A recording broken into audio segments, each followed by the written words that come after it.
Everyone has their own unique views and needs when it comes to financial success. If you'd like to leave your financial woes behind and live a life of financial freedom, you've come to the right place. Welcome to the Saving with Steve show, hosted by Steve Sexton. The show will help you with the ins and outs of money.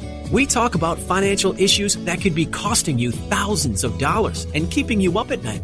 We talk about money, tax reduction, saving more, spending less, 401ks, risk management, retirement, and everything under the sun that relates to you having a healthier, happy relationship with money. Now, here is your host of Saving with Steve, Steve Sexton, on UK Health Radio. Hey, welcome to the Saving with Steve show, where we talk about the ins and outs of money, pretty much everything under the sun that relates to you having a happier, healthier relationship with money. This is a special recording because we've had a power outage and I've had to go down the line to another office and use my hotspot. So hopefully we're going to have a good time. We're going to get all the stuff there. Hey, last week we talked to Sophia Mendel from Value Ping when she was discussing the best credit cards to use if you're traveling, whether you're traveling domestic or worldwide. I'll also be talking about the retirement saving benchmarks to keep you on track. But first, we have Matty Lansdown. He's a scientist, nutritionist, podcast host, health coach that specializes in weight loss, self-confidence for professional women and busy moms. Matty has a weekly podcast on how to not get sick and die. That's special. It provides his followers and clients with deep dive into nutrition and how to develop healthy habits that last. So, Matty, welcome to the show. I appreciate you being here. Thanks, Steve. I appreciate the invite. I'm looking forward to unpacking whatever we talk about. Well, you know what?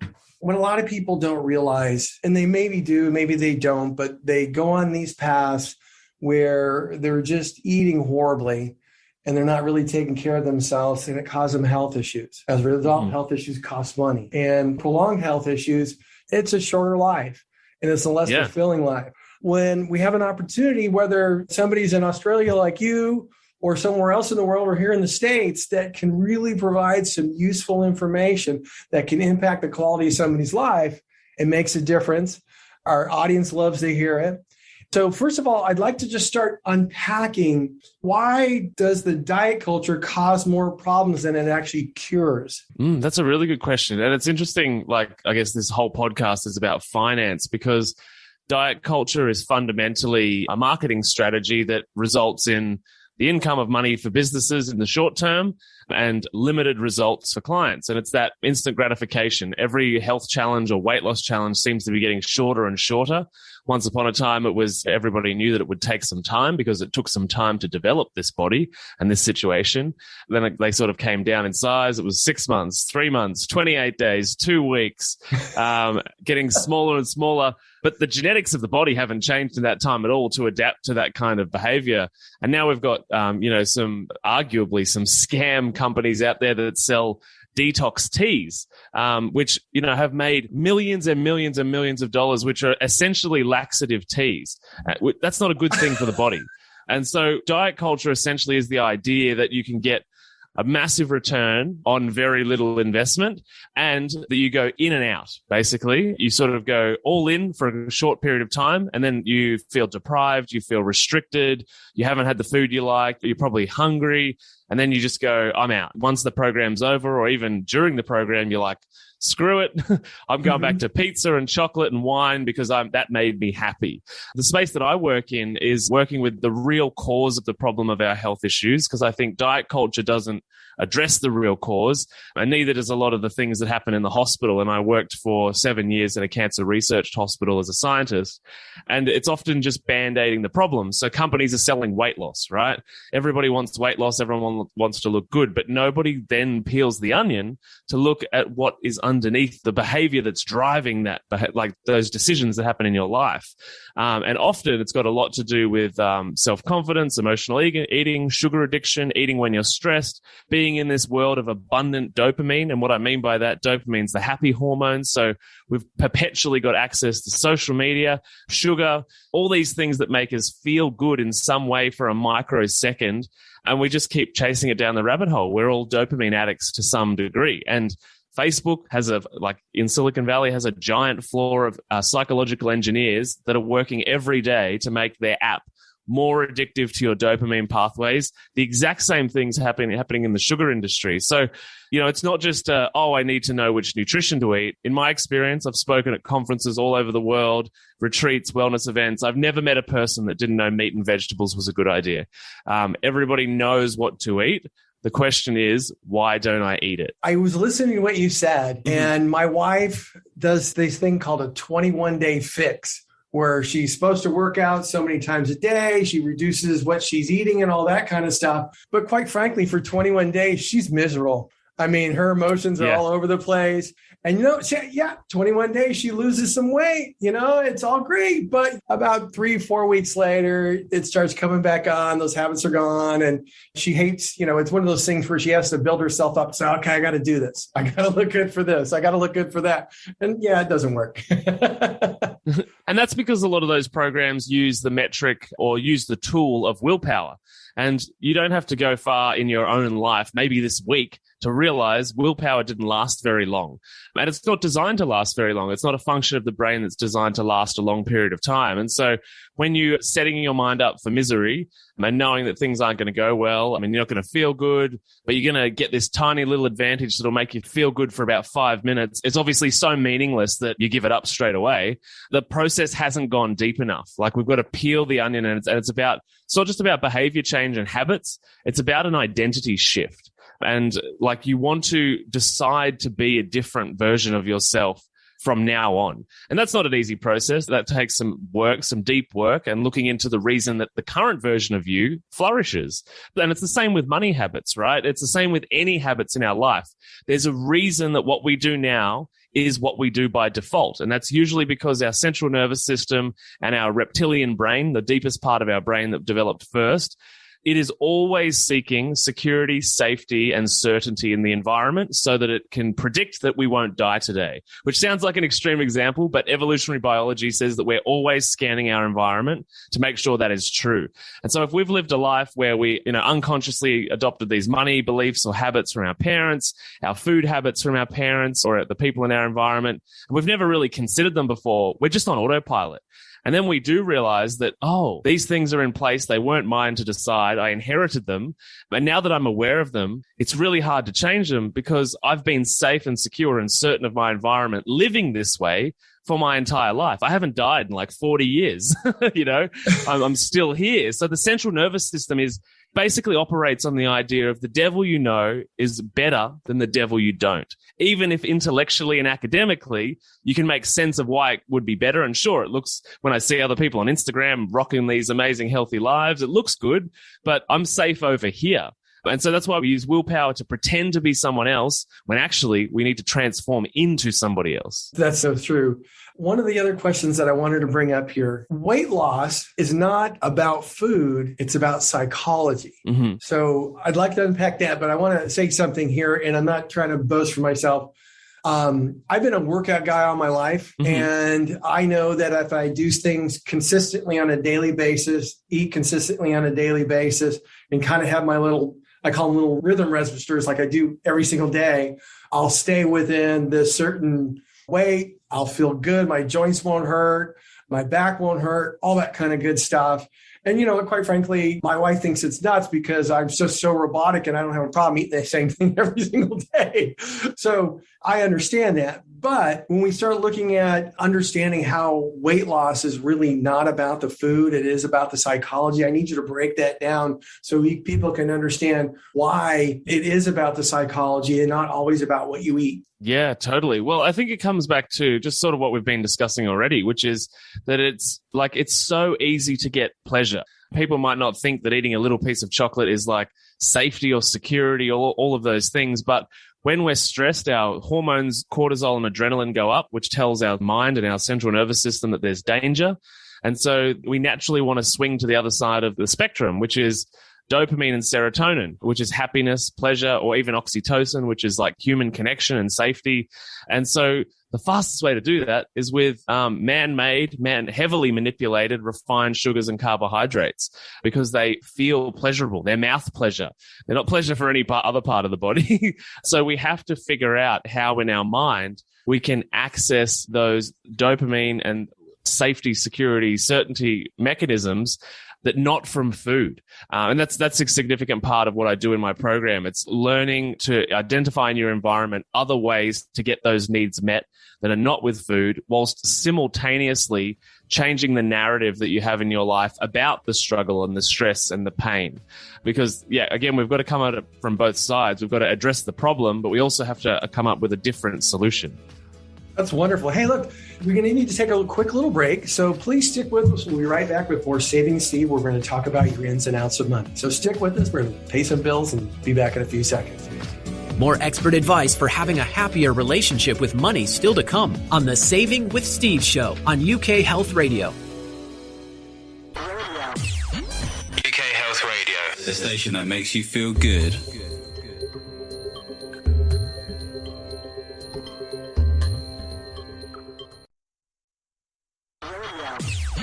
UK Health Radio, the station that makes you feel good.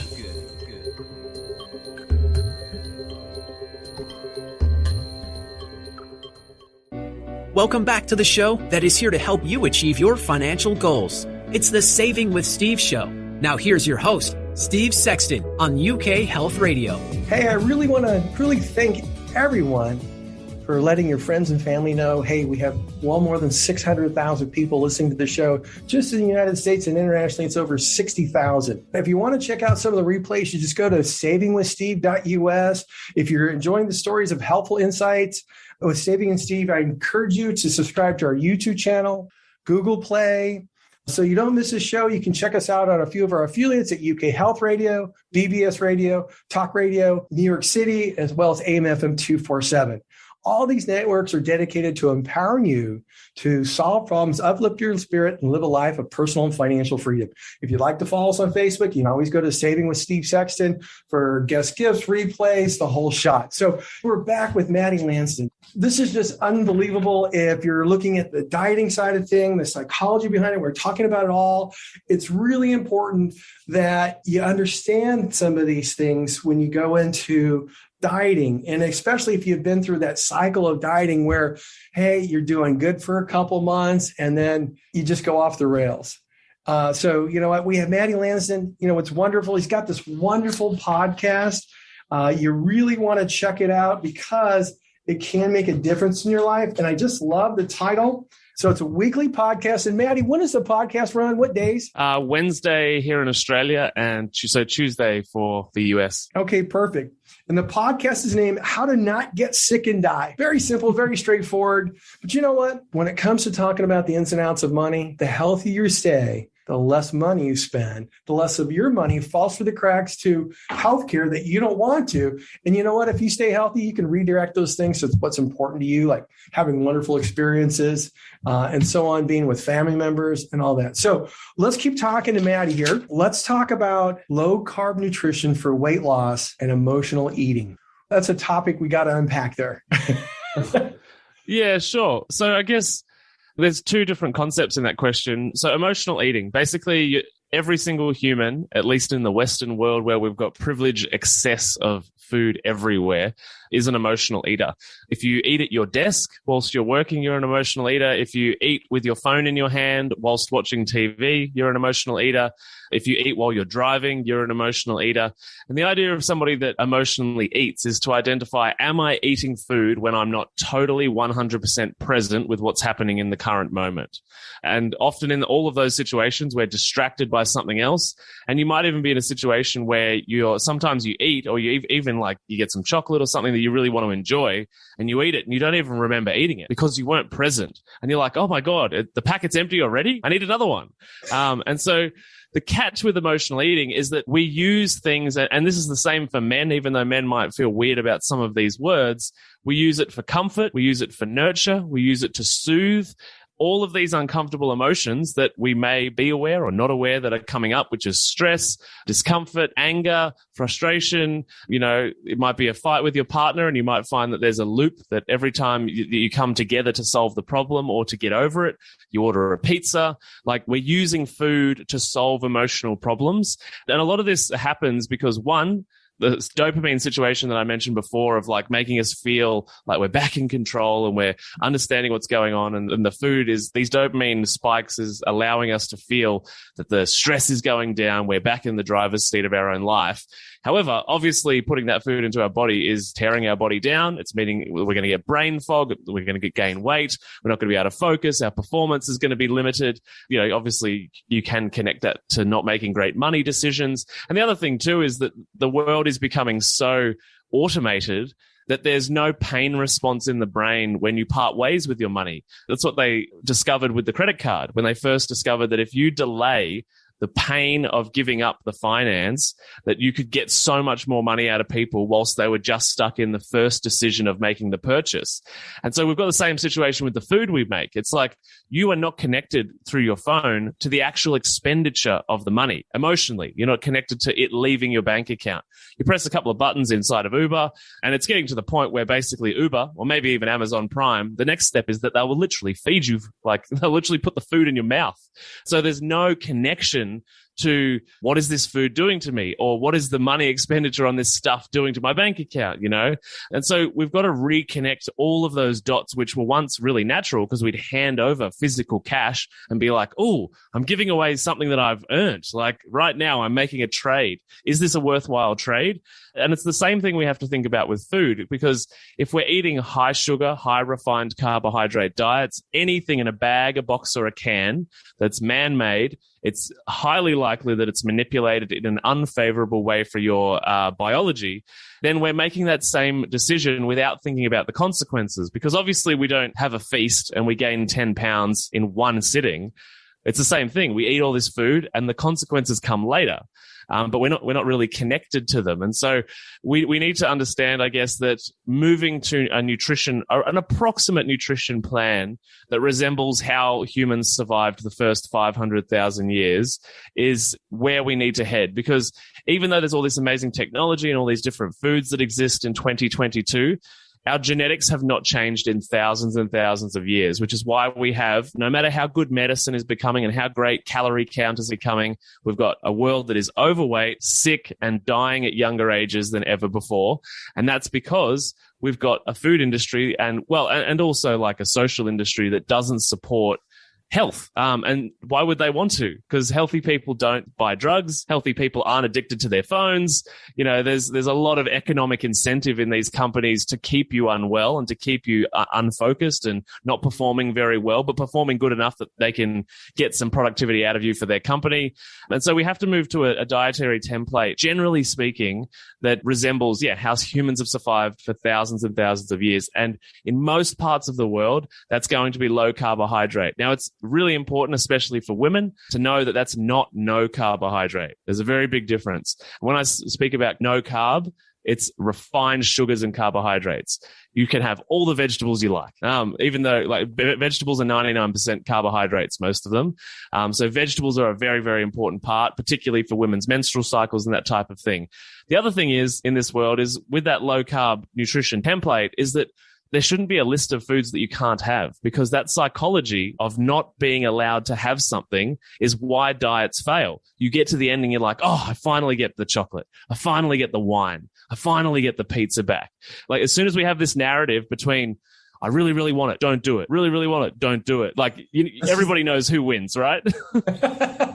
That's just a takeaway. Yeah, totally. That's like like the kid jumping. I want this, and you're just right here. Well, it's interesting you say that, because inside my program, that's exactly how we do it. It's the conversation between the inner child and the inner parent, and it's like a tennis match, and the inner child wins every time, which is why yo-yo diet culture exists. Oh, it's so funny because everything you're talking about, I've done. I mean, I used to like red licorice, and my wife would buy a big one of those big containers from like a Costco or a warehouse store, and I could eat that thing through the weekend just by walking between the couch and the pantry. And it was real easy. And I finally said, you can't buy those anymore because that's me. I don't eat it anymore because it causes me a stomachache because I'll eat the whole container. Yeah. Well, and a lot of our behaviors like that are connected to childhood stuff for many people, or some kind of pain or difficult situation that happened in their life. And when we unpack that to find what is the cause of this, it's often an uncomfortable truth, which makes total sense why we go towards sugar, because comforts us. It fills the gap of soothing us. Every time you talk about that, so I think back to when I was a little kid, because I was an overactive kid. I had like Ritalin back in the day. And I stopped taking Ritalin when I stopped eating sugar. And then my grades all of a sudden got really, really good. And I got really smart all of a sudden. But that's the reality of it. You know what, Matty, this has been wonderful. I want to thank you for being here today, but I would like to take a few minutes and have you talk about your podcast, how people can get a hold of you, whether it be through the internet, by phone. I know you're in Australia, but I think people all over the world need your help. Thank you. I appreciate that. So my website is just mattylansdown.com. So mattylansdown.com. So you can check out a bunch of things there. I've got a Facebook group, which is designed for women and busy mothers. So come and hang out there with us. I'll send over the link, Steve, and the podcast, How to Not Get Sick and Die. So it's it's been described as a one-stop shop for health and wellness.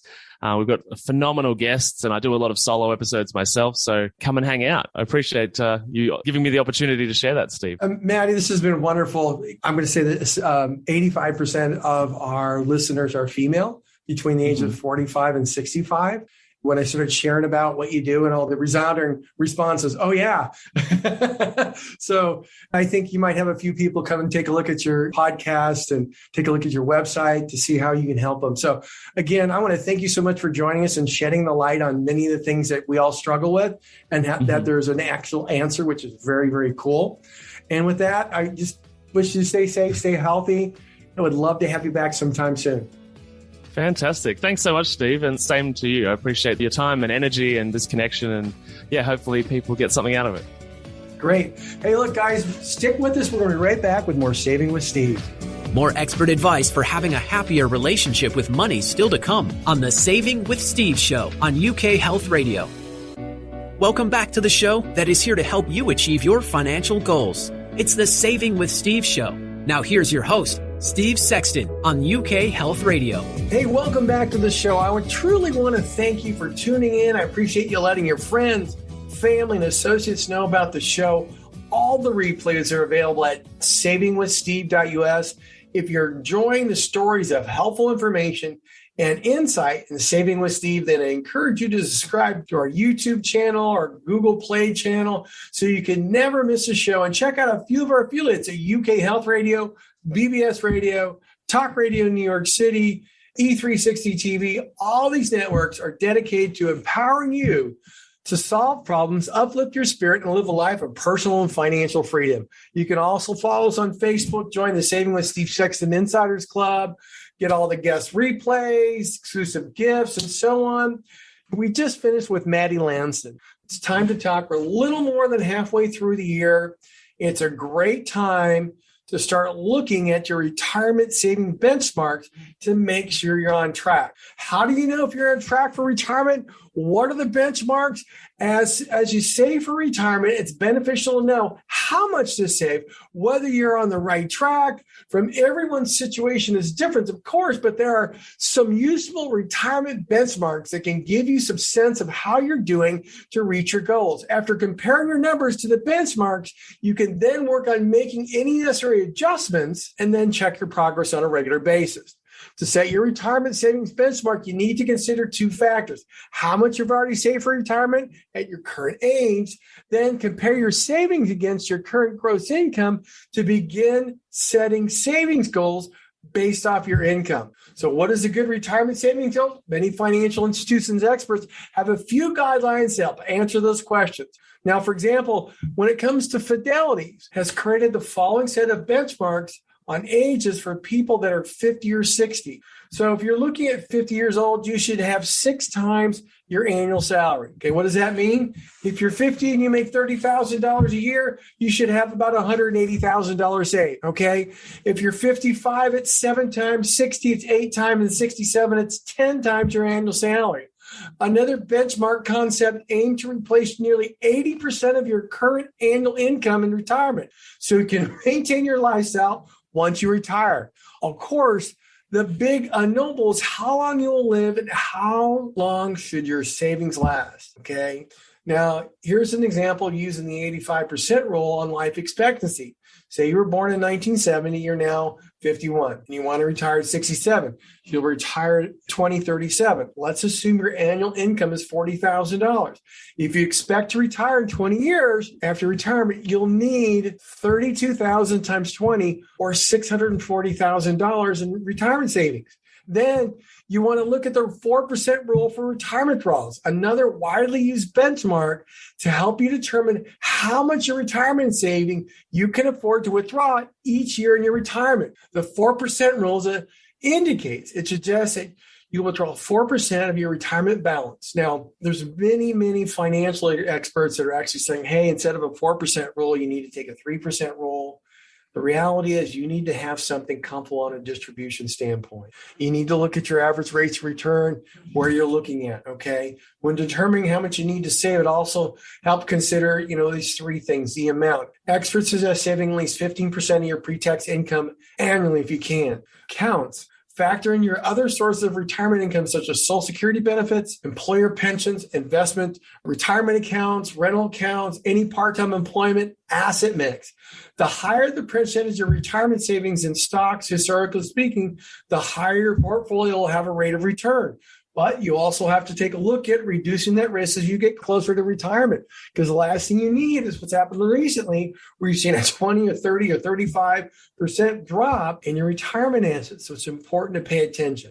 After aiming for these benchmarks, you discover you're not on track. Don't lose hope. Focus on what you can do to help you get back up to speed.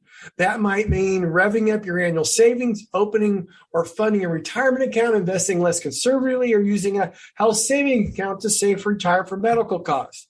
Hiring a good financial advisor can be useful too. The professional can show you ways to keep on track. So it's really important to look at those benchmarks, find out where you're at, and keep pushing towards your goals, because retirement is a long-term accumulation event. The key is accumulate as much as you possibly can. You know what? I want to thank you all for joining us today on Saving with Steve, where we talk about the ins and outs of money. Today we had Matty Lansdown. He was talking about the proper way to diet and how to get past those triggers that keep you going back and not being able to lose weight, or you lose the weight and gain it back. He worked with people all the time. You want to go to his website. He's something special. With that, I wish you all well. Stay safe, stay healthy. We'll look forward to seeing you next week right here on Saving with Steve. Bye-bye. Thank you for joining us on the Saving with Steve show, hosted by Steve Sexton on UK Health Radio. Everyone has their own unique views and needs when it comes to financial success. If you'd like to leave your financial woes behind and live a life of financial freedom, you've come to the right place. Welcome to the Saving with Steve show, hosted by Steve Sexton. The show will help you with the ins and outs of money.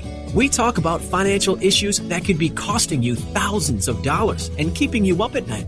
We talk about money, tax reduction, saving more, spending less, 401ks, risk management, retirement, and everything under the sun that relates to you having a healthier, happy relationship with money. Now, here is your host of Saving with Steve, Steve Sexton on UK Health Radio. Hello, welcome to the Saving with Steve show, where we talk about the ins and outs of money, pretty much everything under the sun that relates to you having a healthier, happy relationship with money. My name is Steve Sexton. I want to thank you for joining us today. Hey, we've got tons of listeners today, tons of viewers today. We're glad to have you with us. We're expanding overseas. Hey, look, if you missed last week's episode, we had Paulina Ryshikov. She's the lead economist from Sunday.com. She was here to educate people on all things real estate, what happened in 2021, what happened in 2022, what you can expect here for the remainder of the year. You can always go to savingwithsteve.us website to look for episode 73, which is the Paulina episode, which from last week. You want to check it out. It'll make a big difference if you're interested in buying and selling real estate. Now, this week, hey, it's in time to pack those bags, to sort through the bucket list of dream vacations, because nearly half of Americans are ready to hit the road this year. According to a recent Value Penguin survey, Americans are planning to spend big on travel, and many will be keeping their eyes peeled for travel rewards, credit cards to help offset some of those costs.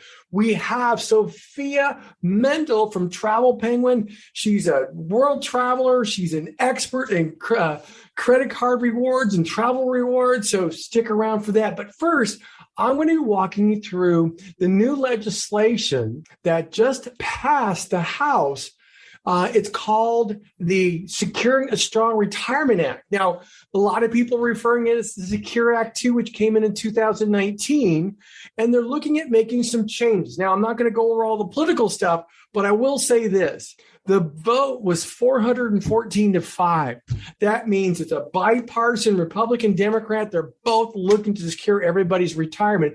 And here's some of the things they're talking about so I could tell you about what it really means to you. Now, the first swing is this. If you're an employer and have 10 or fewer employees, okay, or your business has been in business for less than 3 years, you're excluded from this next one. But if you have 10 or more employees and been in business for more than 3 years, they're looking at having their employers to require employees to automatically enroll their employees in a 401k plan, with the employee saving 3% of their income each year and have that increase by 3% until 10% of their pay. Now, this is really designed to get people to save so they can have a retirement. Next, catch-up contributions. If you're 50 or older, okay, you can make contributions on top of the $20,500 you can add to a 401k. You can add $6,000 now. And then for those who qualify in 2022, you get an extra $6,500. But with both the House and the Senate, their bills are aimed at adding $10,000 as a catch-up contributions for people 62, 63, 64 in 2024. And if you're in a simple IRA or a simple plan, it'll allow you to contribute $5,000 instead of $3,000, which is big. Now, if you want to stick with us, we're going to be right back. We have Sophia Mendel of Value Penguin. She's got some great information for you, especially if you're looking to travel. We're going to unpack the survey from Value Penguin and a whole lot more. So stick with us. We're going to be right back. More expert advice for having a happier relationship with money still to come on the Saving with Steve show on UK Health Radio. Welcome back to the show that is here to help you achieve your financial goals. It's the Saving with Steve show. Now here's your host, Steve Sexton on UK Health Radio. Hey, welcome back to the Saving with Steve show again, where we talk about the ins and outs of money. Pretty much everything under the sun that relates to you having a happier, healthy relationship with money. First of all, I want to thank Sophia Mendel for joining us today. She's a credit card and travel rewards writer, travel expert with Value Penguin, where she reviews the top credit cards, travel reward programs to make them more digestible for consumers like us today. Her induction into the points and miles have completely revolutionized the way she travels. She's an expert in the travel space, having visited over 40 countries and lived in 5. Her work has been featured on Value Penguin, Lonely Planet, Hostel World, Boots and All, Transition Abroad. She documents her worldwide travels on her blog, The Unbounded Traveler. So, hey, if you want to check out her blog, go to The Unbounded Traveler. I know people love checking out blogs, especially when it comes to travel and all the little tips. Sophia, welcome to the show. Thanks for being here. Thank you so much. I'm excited to be here. Well, I'm really, really glad. Now, you know what? One of the big things about our guests, everybody likes to know, how did you get into loving to travel? When you've been to 40 countries and travel and you're writing, you kind of got to be a little bit of a travel nerd. So how did that all come about? Yeah, no, I'm a total travel nerd, complete. I honestly, it's a pretty basic way to start out, but I fell in love with travel after a semester studying abroad in Madrid, Spain. And then I stayed on afterwards and I traveled around to almost the rest of the countries in Europe, not quite all of them, but many of them. And I couldn't stop after that. After college, I then moved to Argentina for a while and then back to the States. And I've just been bopping around and doing my thing. Well, that's wonderful. I think that's great. You know what? My experience with travel is I had to go travel for work in Europe and the Pacific Rim. And the cool thing I liked about it, even though I worked, was the fact that I was actually get to know the people, because I was there from anywhere from 1 month to 3 or 4 months, and sometimes 6 or 8. But you really got to know people and understand how they live and the way they think and how crazy people think other countries are just because of their own perspective. It just was really interesting.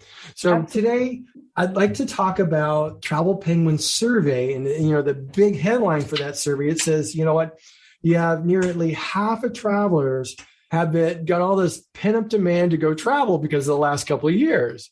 So, kind of walk us through what's going on there. What are people looking at? What should people be doing if they're looking at traveling? I think it's probably pretty unsurprising to hear that more people are ready to travel after an almost 2-year hiatus during COVID-19. So, I would say these findings are super optimistic and maybe not particularly shocking, especially for people that have been itching to get out there and travel, but it's been impossible. So, I would recommend anybody looking towards travel this year to, for sure, step one is open a travel rewards card. You can just get so untold amounts of value from opening a travel rewards card. You know what? I just saw this the other day. Southwest, you get those little emails. They'll say, hey, open up this card and we'll give you 50,000 points. Right. And then when you take a look at what 50,000 points will get you, that could be 7-8 trips. Absolutely. Or one major trip, overseas. It really depends on, what your travel goals are. But for sure, that's super useful. So when you're looking at the travel rewards, what are typically the best cards to look at? I would say I can tell you what the best travel cards are overall. What are the most popular cards, which would just be off the top of my head, Chase Sapphire Preferred, Chase Sapphire Reserve. I like the Platinum card from American Express.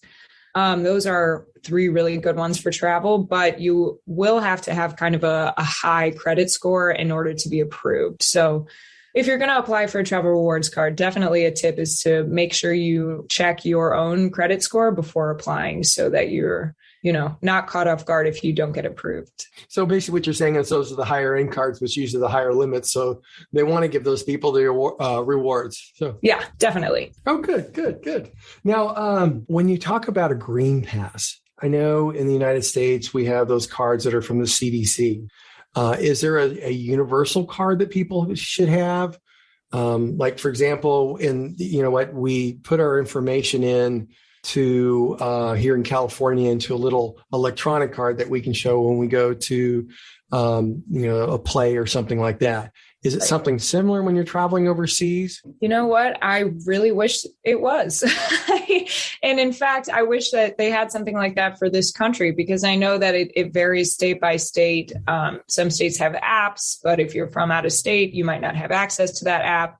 And I think that's kind of the same thing. For example, the Green Pass in Italy, I've been doing a little bit of reading on this, and it doesn't look like if you're from the US, you're able to use the Green Pass that they're using over there. Don't quote me on that. I'm not positive, but I think that that's the case. So what they're saying is that if you're from the United States, you can use your regular COVID, government issued COVID vaccine card, and that will work in place of, using the app or something. Would it be great if they would get a worldwide universal app, or at least a United States wide app? Absolutely.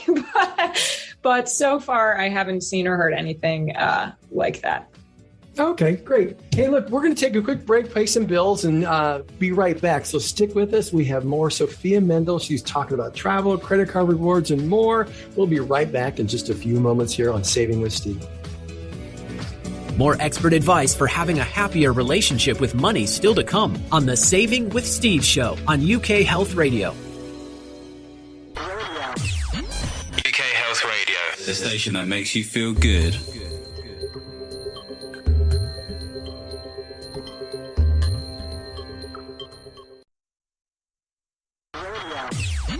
UK Health Radio, the station that makes you feel good.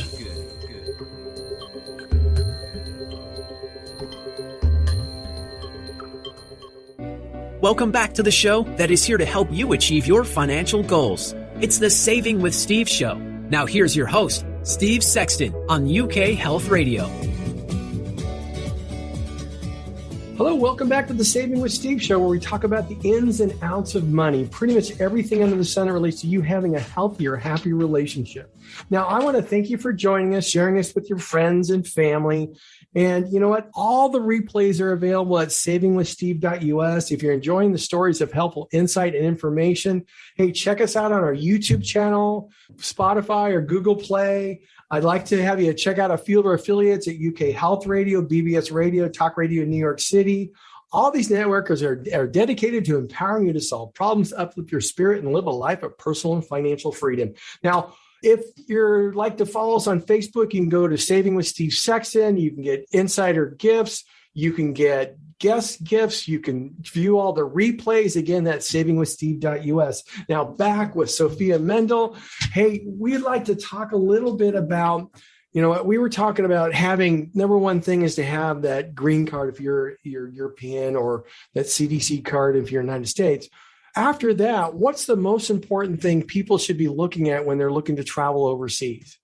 That is a really good question, Steve. I would say plan your route. I like to plan. So I'm a big planner. I would say know where you're going, know how to get from place to place, look at the most economical way to get from place to place, whether that's, say you're going to Europe, trains, or maybe it's cheap flights. Or if you're not on a budget, just, you know, if you're not on a budget and you're not concerned with time constraints, maybe rent a car, maybe hire a private car, anything, you know, stuff like that is good. I like to say if you're going somewhere a little bit more off the beaten path, check if you can drink the water. It's a big one that's burned me a couple of times.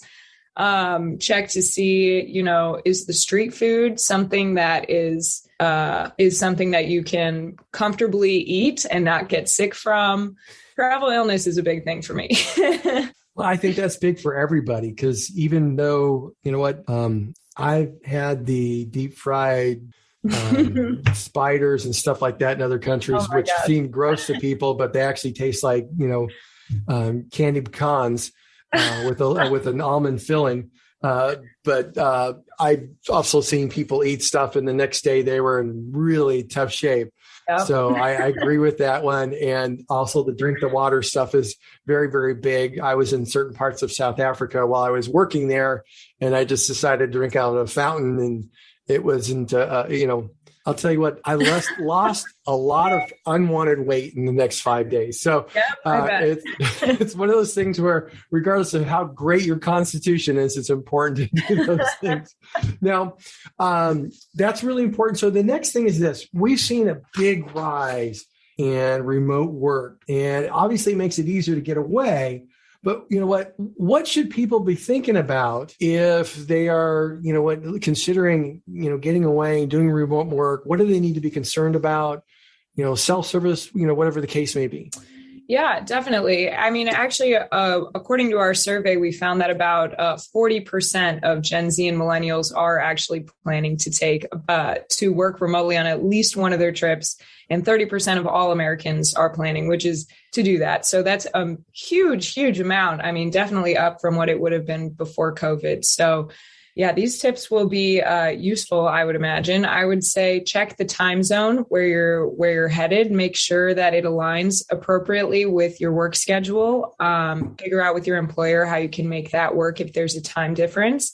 Even for me, I'm heading to Rio de Janeiro, Brazil to work and check it out. And I'm going to do the digital nomad thing. So it's only 2 hours ahead of the time zone that I'm usually in, but it totally adjusts my work schedule. So I have to account for that. I would say make sure that you are going to work in a place that has appropriate Wi-Fi connection. That's going to be open and quiet during when you need to work. And definitely set boundaries, because if you're going to a new place and you want to work remotely, you want to make sure you have enough time to enjoy yourself while you're there, enjoy while you want to enjoy, and work when you need to work. So for me, that's the hardest thing, to figure out how to set those types of boundaries. Now, what about, you know, the Airbnbs and places like that overseas? How does that work? Is it different than what we, you know, experiencing over here, or is it just the same? What do you have to watch out for? As far as renting an Airbnb, you mean? Yep. Gosh, you know, in my experience, it's similar. Renting an Airbnb in the US and renting an Airbnb abroad is really similar. It can get tricky, as you mentioned before, with like self-service and things like that. If your phone isn't working, a lot of times you need to connect with your host once you're in the destination. I know kind of a relatively new thing is a lot of cell phone providers like AT&T, you can do just like turn on your data for $10 a day and then use your phone normally. And so that might be worth it if you're doing an Airbnb or a VRBO type situation. Mm-hmm. Okay. Now, when it comes to the actual travel plans and you're overseas, are there basic or what are the best websites or locations to go to get the best airline ticket prices? Oh, I love that question. Sounds like you've done that before. I have done that a time or two. Google Flights is by and large my go-to. I feel that Google Flights has the most resources. It's super useful to use. It has like a lot of elements that you can use to find, if you're not sure where you want to go, it has kind of a map with flight prices. If you're flexible on your dates, it has a map with, when's the cheapest date or when is it going to be more expensive. The only thing I will say about using Google Flights is that some airlines are not on Google Flights. For example, Southwest, you have to go to their website specifically. Off the top of my head, I can't think of which other airlines are not included on Google Flights, but for the most part, it covers a lot of, most of what you'd need. Okay. That's great. That's good to know. Now, when it comes to, renting cars and things like that, is it, you can go to Enterprise, Alamo, and obviously there's different carriers when you're going overseas. But is there things to look out for when renting vehicles? Is there insurance as an issue? I can actually speak to this personally. My boyfriend and I just went to AAA the other day to get our international driver's permits because we're planning on renting a car in Italy.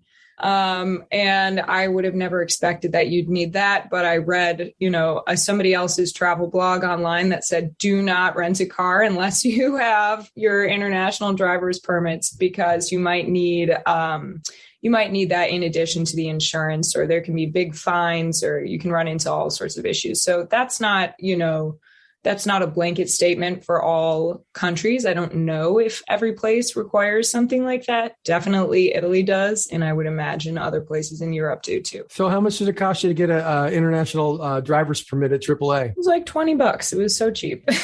Yeah, it's worth the $20. You know what? I actually can vouch for that, because when I worked overseas, which was like 8 years straight, I always had a international, I thought it was an international driver's license, but it's an international driver's permit. Yeah. And for that $20, you know what, I'll say this, if you don't have what the country requires, you're looked on as like a scufflaw. So you could be the one that could be responsible for an accident, even though you might not have been in fault, just because you're a foreigner without the right documents. So, not to scare everybody, but I've had conversations with many people that have had issues with that.